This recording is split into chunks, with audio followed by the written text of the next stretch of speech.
Okay, my name is Russell Endo, and I'm a retired professor of sociology and Asian American studies at the University of Colorado.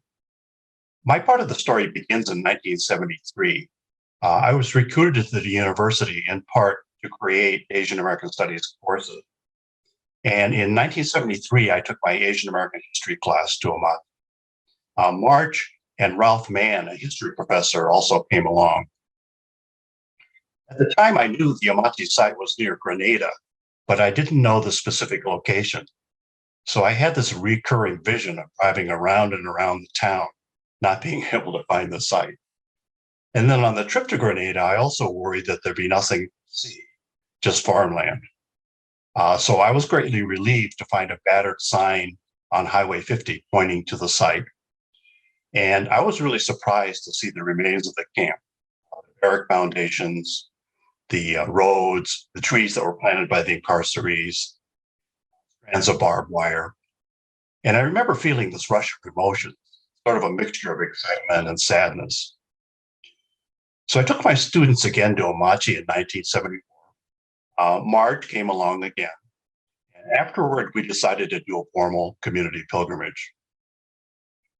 We set a date, which was October 25th, 1975, and we made relatively simple plans for a ceremony at the cemetery, a walking tour.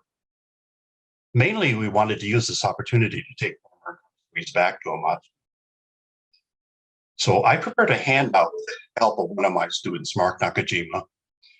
This had some of the history of Amache and a fact sheet and some maps that could be used on a walking tour. The Community Action Research Program publicized the event, and March made most of the other arrangements, chartering the bus.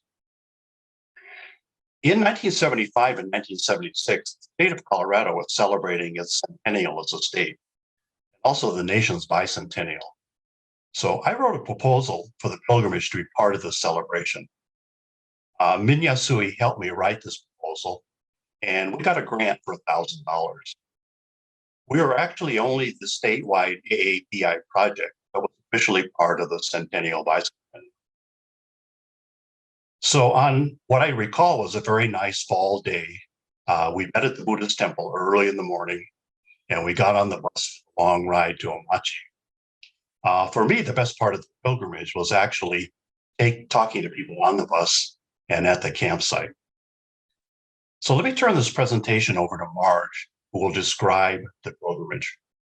I'm Marge Taniwaki. My original camp is Manzanar, but I was relocated, quote unquote, to Denver and have worked on preservation and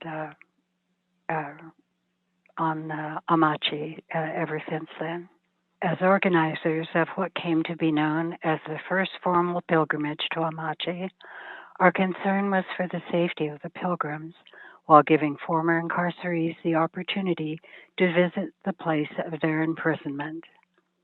Some would be seeing for the first time the conditions under which prisoners were forced to live for nearly 4 long years of illegal confinement. We boarded the bus with quiet but eager anticipation, some sitting with friends, some young people joining with elders, each carrying thoughts of the day to come. During the 4-hour drive to Amache, we talked with seatmates, sharing stories with those who were lucky enough to sit next to a survivor of the camps. We all took notice as the bus approached the turn onto Highway 50, very close to a large cattle feedlot. The smell of manure reminded us that we were in desolate southeastern Colorado. As we turned south off of Highway 50 towards Amache, we grew quiet as we headed to the cemetery. Old barracks from Amache could be seen to the east. They were now being used for migrant housing.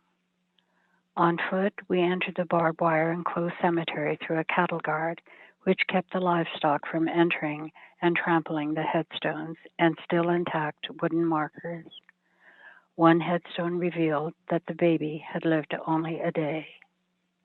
We cleaned around the headstones as well as the memorial marker left by departing prisoners as Amache closed near the end of 1945. The memorial marker bore signs of vandalism, damaged by ricocheting bullets from guns fired at the stone marker in an effort to destroy it.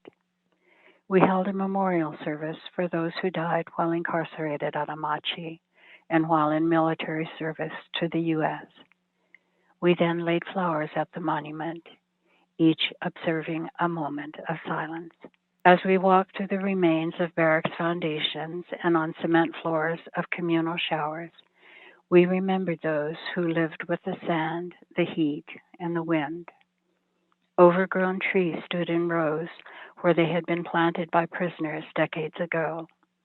Amazingly, the trees had survived decades without care in the harsh climate at the edge of the Dust Bowl.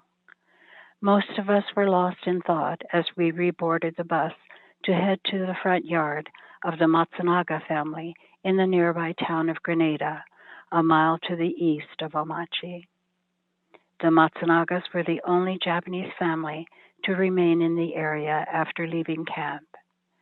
They were kind enough to allow us to eat our potluck lunch in their front yard. The town of Grenada is so small that there was only one stop sign as we drove through the town. Many of us slept on the long drive back to Denver. We never imagined that the first formal pilgrimage in 1975 would be the beginning of annual commemorations to honor our elders and those who died at Amache.